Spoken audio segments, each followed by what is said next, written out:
Dans cette vidéo, je vais te montrer comment faire les déplacements de ton lutin. Alors, dans un premier temps, ce que l'on veut, c'est que le lutin, lorsqu'il marche sur les boîtes, qu'on n'ait pas l'impression qu'il vole dans les airs. Alors, comment je fais pour y arriver?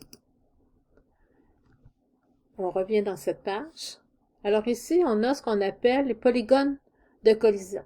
Tu te souviens, en mathématiques, on a vu qu'un triangle, c'est un polygone. Puis collision, c'est les petits points qui sont ici.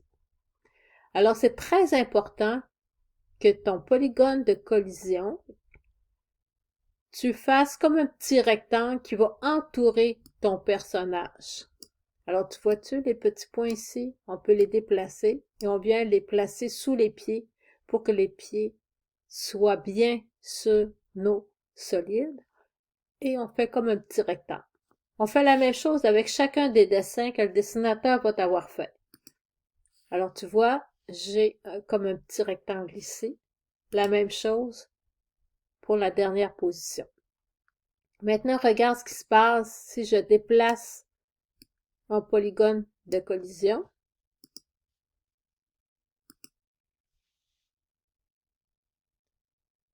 Alors, tu vois, étant donné que je n'ai pas fait le petit rectangle placé sous ses pieds, ben mon personnage, on a l'impression qu'il est assis sur la boîte. C'est pas ça que je veux. Donc, on revient ici. Dernière image. C'est pour ça que toutes les images que le dessinateur a fait pour toi, faut que tu viennes placer le polygone de collision sous ses pieds. Et n'oublie pas, lorsque tu fais un changement, tu dois aller vérifier si tout est correct. Présentement, je pense que c'est correct. Fait que là, il faut que j'aille vérifier si c'est bien ça que je veux. On vérifie le tout. Alors, tu vois, il fait son animation, le personnage, et les pieds demeurent sur la boîte. Donc, tout est beau de ce côté-là. Maintenant,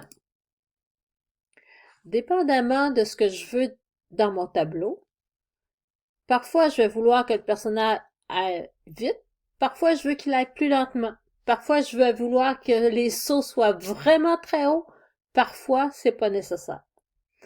Alors, comment je fais pour travailler tout ça? Je sélectionne le lutin. N'oublie pas, quand tu veux faire une modification, tu dois sélectionner l'objet. Donc, je sélectionne mon lutin. Souvent, par défaut, Construct va te donner une vitesse de 800. Allons voir ce que cela fait. Alors, quand je fais à 800, tu vois qu'il va être super vite. C'est difficile pour le joueur. Il va être moins précis. On va l'essayer à 125 maintenant pour voir la différence.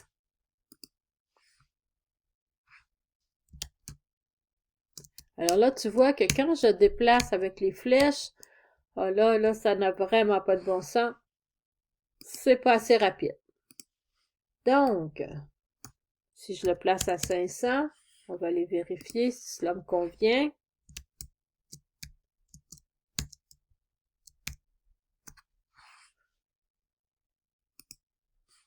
Je trouve ça un petit peu vite. Alors, je vais le mettre à 350.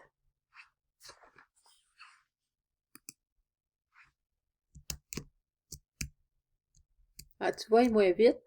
Donc, le joueur devra avoir plus de facilité à contrôler le petit lutin. Maintenant, l'accélération. À quelle vitesse je veux que mon personnage accélère? Par défaut, souvent, Construct va donner ceci à 1500. Allons voir l'accélération. Qu'est-ce que cela fait maintenant? Oh là là, tu vois qu'il va vraiment vite. Donc, je trouve ça trop rapide. Je pense que 800 me convient. Alors, ce que je fais pour accélérer, je veux la même affaire pour ralentir.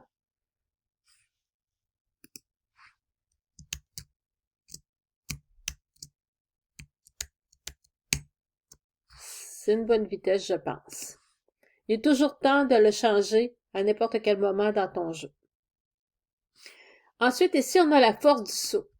Je te mets ça à 1500 pour que tu vois la différence. Regarde. Tu vois qu'il a sauté, mais là, tu le vois plus, tu sais plus ce qui est allé. Oups, il est tombé.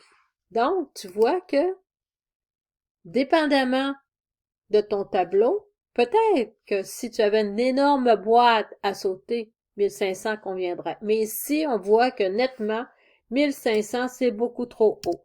On va le mettre à 300.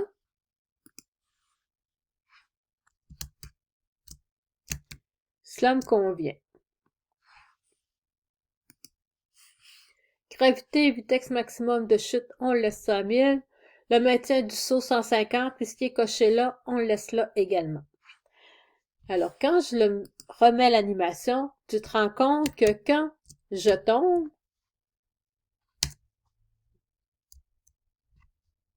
il n'y a plus rien qui se passe. Alors, c'est pas ça que je veux.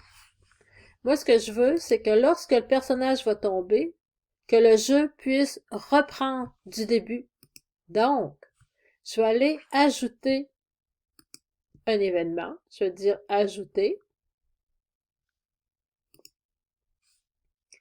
Qu'est-ce que je veux? Alors, quand le squelette sera à l'extérieur de la scène, alors je défile jusqu'à ce que je vois à l'extérieur de la scène,